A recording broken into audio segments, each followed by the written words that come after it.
ඔයත් Excel පාවිච්චි කරලා වැඩක් ගන්න කැමති කෙනෙක් නම් මෙන්න මේ ට්‍රික් එක අනිවාර්යෙන් දැනගෙන ඉන්න ඕනේ. ඉතින් මේක ගොඩක් කට්ටිය කියනවා දැන් ට්‍රික් එකක් අනිවාර්යෙන් දැනගත්තට පස්සේ හොඳ ගේමක් ගහ ගන්න පුළුවන් වෙයි. එහෙනම් අපි යමු වීඩියෝ එකට. ඊට කලින් ලයික් එකක් දාලා කමෙන්ට් එකක් දාලා ෂෙයාර් කරලා දීලා සපෝට් එකක් දෙන්න. හරි.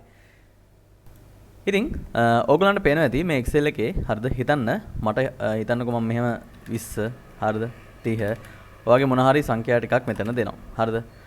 දීලා හිතන්න ඔයාට මෙන්න මේ A1 ඉඳන් E8 වෙනකන් A1 ඉඳන් E8 වෙනකන් රේන්ජ් එකේ කවුන්ට් එක ගන්න ඕනේ නම්බර්ස් මොනවද තියෙන්නේ කියනද කියලා. හරිද?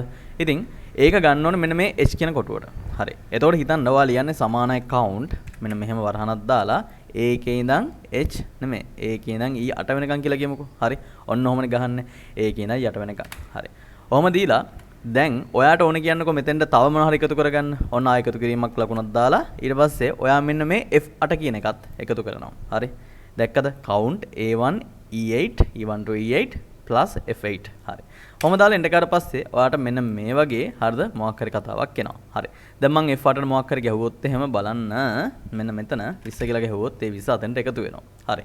දැන් ඔයා කොහොමද මෙන්න මේක එක ෆන්ක්ෂන් එකක් නැත්නම් එක නමක් විදිහට වෙනස් කරගන්නේ. ඉතින් ඔයාට පුළුවන් මෙන්න මේ ෆන්ක්ෂන් එක කෙලිම කොපි කරගෙන හරි මෙන්න මේ formulas tab එකක් තියෙනවා home insert ඒ වගේ formulas කියලා tab එකක් තියෙනවා ඒ tab එකේ මෙන්න මේ name manager කියලා කතාවක් තියෙනවා ඊට කලින් මුලින්ම මේක cell එකක් ESC එක ඔබලා ක්ලික් කරලා ඉන්න ඊට පස්සේ name manager එකට ගිහිල්ලා මේකේ new කියන එකට ගිහිල්ලා ඔයාලට පුළුවන් මෙතන නමක් දෙන්න මම දැන් දෙන්නම් මචං කියලා ඔයාලට තේරුම් ගන්න හරිද මචං කියලා දීලා මේ refers to කියන එකට අර අපි හදාගත්ත formula එක දෙන්න හරි දීලා ඕකේ කරාට පස්සේ බලන්න මෙන්න මේ විදිහට ඔයාගේ name එකක් නැත්තම් function එකක් හැදෙනවා ඉතින් අපි මේකේ function එකක් හදාගන්න එක හදාගෙන මේක ක්ලෝස් කරලා දැන් හිතන්න ඔයාට මෙන්න මෙතෙන්ට ගහන්න ඕන කියලා මේකම හරි ඔයාලා තියෙන්නේ සමානයි මචං දැක්කද අන්න සමානයි මචං කියලා ගහුවට පස්සේ ටැබ් එක ගිහුවාම අපිට මේ රේන්ජ් එක සිලෙක්ට් වෙනවා හරි ඊට පස්සේ එන්ටර් කරන්න විතරයි තියෙන්නේ ওই විදිහට ඔයාට මේ එකක් එනවා හරි සමානයි මචං එන්ටර් හරි දැන් මේක මේ විදිහට එන්න හේතුව තමයි මෙතනදී අපි දාන සෙල් එකේදී ඒ ෆන්ක්ෂන් එක ඔයා දන්නවා රිලේටිව්ලි වෙනස් වෙනවා. ඉතින් ඔයාලට කරන්න පුළුවන් මෙන්න මෙහෙම දෙයක්.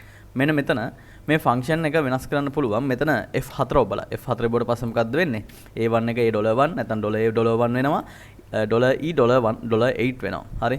මෙතන F8 එකත් ඒ විදිහටම තියන්න අපි F4 කියන කී එක ඔබනවා. F4 කී එකේ බෝඩ පස්සේ ওই විදිහට අපිට ඔක්කොම ඩොලර් මාක්ස් ඉදිරියට වැටෙනවා. වැටුණාට පස්සේ මෙන්න මේක ආයෙ කොපි කරගෙන ගිහිල්ලා හරිද? ඔයාලා තියෙන මෙන්න මෙතෙන්ට දාන්න නෙමෙයි කොහෙද? name manager එකට ගිහින් මේ මචං කියන එක edit කරගන්න. හරිද? edit කළා මෙන්න මෙතන refer කරන එකට මෙන්න මේක සම්පූර්ණයෙන්ම මෙතෙන්ට මේක දාන්න. හරි. දාලා ඕකේ කරලා බලන්න.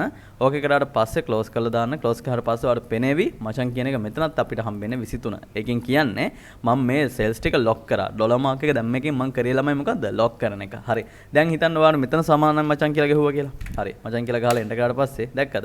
ඒත් ඔයාලා 23 එනවා. මේ අර වරහන් දෙකක් දාන්න ඕනේ නැහැ. හරි. ඉතින් මේක මටත් අලුත් දෙයක්. ඉතින් මම ඒකයි ඕගලන්ට ඇත්තටම මේක හම්බුන ගමන් ගෙනාවේ. ඉතින් මේක පාවිච්චි කරලා අපිට ගොඩක් වැඩ කරගන්න පුළුවන් කියලා මට හිතුන හින්දායි ඕගලන්ට මේ දේ ගෙනාවේ. ඉතින් ගොඩක් වැලියු එකක් තියෙනවා නම් මේ දේ ගැන. හරිද? මේ දේ ගැන දැන් කලින් දැනන් හිටියේ නැත්නම් දන්නේ නැක්. ඔය දෙයක් ඉගෙන ගත්තද කියලාත් අනිවාර්යෙන් කමෙන්ට් එකක් දාන්න. ඉතින් කමෙන්ට් එක තමයි මාව මොටිවේට් කරන්න පුළුවන්. ඉතින් sorry මේ ටිකේ වීඩියෝ එකක් දාන්න බැරි වුණා මට ටෙක්නිකල් පැත්ත ගැන. හැබැයි ඉස්සරහදී ගොඩක් වීඩියෝස් YouTube එකේ අර මේවල හැම දෙයකම මේවි. මොකද දවසෙන් පැය කීපයක් හැම දවසකම මම වැය කරන්න ඕගොල්ලෝ වෙනුවෙන් තියන් ඉන්නවා. එහෙනම් හැමෝටම good luck. Bye.